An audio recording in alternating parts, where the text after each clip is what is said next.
Hey guys, James here with Waterford Business Solutions.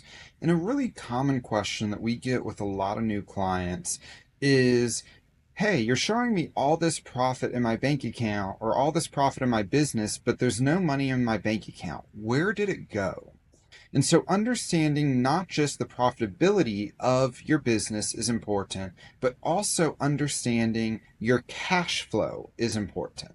Last week we talked about how loans affect your cash flow and how the actual principal payment on that loan wouldn't show up on your profit and loss or your income statement.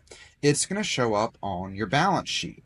So it's still going to count as profit. It's still going to show as income for the business. It's just not going to be money left on the balance sheet, which is why, or in your bank account either, which is why looking at all of your financial statements, your profit and loss, your balance sheet, and your statement of cash flows is so important.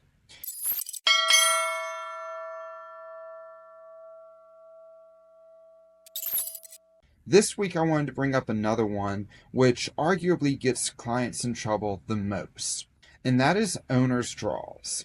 If you are able to take an owner's draw, and we're going to have a video next week talking about that specific thing, so I invite you to go ahead and come back and look at that. Go ahead and subscribe right now. That way you can get notified of that video coming out next week if you're not already subscribed.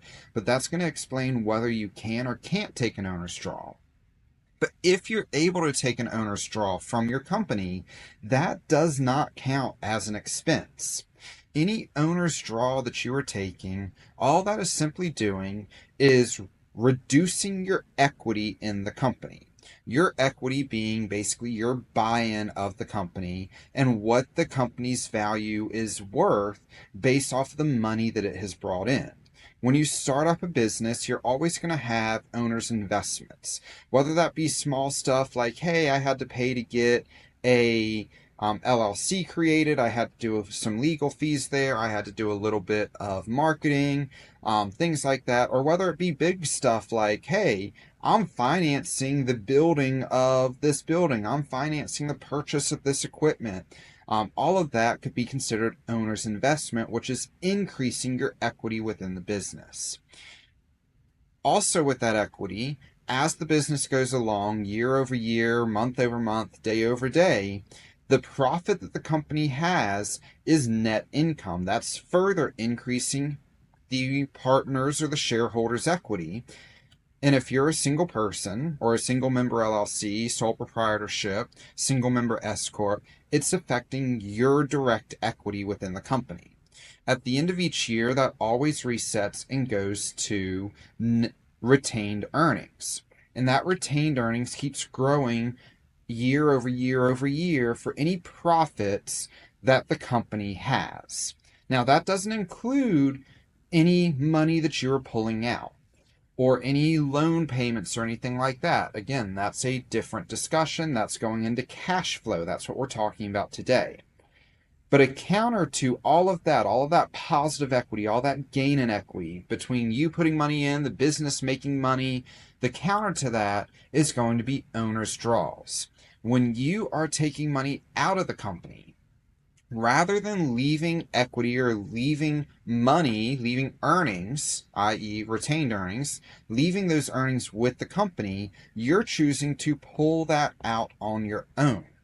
So that money is going to come out of the bank account, but it's not going to affect profit. You'll never see it on the profit and loss statement. You'll never see it on the income account when you're taking an owner's draw. Dividends, other payment types out of the company, that's a different story, but owner's draws will never show on the profit and loss statement or the income statement. They will only show in the equity area of your balance sheet because you're reducing your equity share in the company. With that equity share reduction in the company, you will lose that money out of the bank account. You'll lose that asset of that cash for the business, and you'll gain it personally as an asset. Now, whatever you do with that personally, that's 100% up to you, but it does not affect your profit in the business. you will still be 100% taxed on all of that money there that you pull out, because it is still profit of the business. So at the end of the year, everything that you pulled out, you're going to pay taxes on, unless you've got some personal deduction to reduce that tax burden there for you. So that's another thing to keep in mind, is it doesn't count to help reduce your tax burden. Now, if you're pulling out money to pay for taxes, because a lot of people will have the business pay for taxes, but the business doesn't actually have a tax liability. Same exact concept applies here. If you are putting in additional money to a retirement account that you're not following the standard company retirement account regulations on, so let's say that you've got a 401k, you do a 5% match, and you choose to max out your 401k and put an additional $20,000, $30,000 on there, then that would be an owner's draw there. All of that does not count as expenses. All of that is not reducing profitability of the company. It is only reducing the bank account and reducing your equity in the company.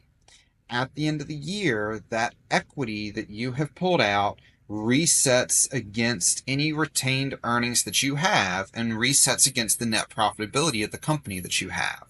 It's super, super important to understand this, because it affects you tax-wise, but it also affects you in future if you ever plan to sell your business. If you are taking out all of the equity in your company, you're leaving it from a book value as having no equity, no value from a book value. So if you go ahead and sell your business, from a tax perspective, if there is no retained earnings, there's nothing going on there, it is going to basically, whatever you sell it for will be considered 100% capital gains, instead of reducing out any equity or anything that you've left with the company.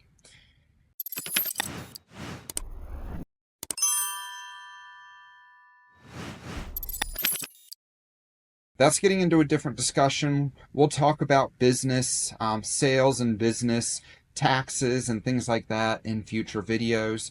But thank you for joining us today. As I said earlier, please go ahead and subscribe to our channel, turn on notifications to get notified about next week's video going a little more in depth about owner's draws, along with going ahead and liking and sharing this video with anyone you think that it could benefit. If you need help, or if you want some better understandings of where your equity is with your company, or just better understandings of your books as a whole, please feel free to reach out to us here at Waterford Business Solutions. Give us a call at 864-351-0852, or shoot us an email at info@waterfordbusiness.com. Until next time, have a wonderful rest of your day.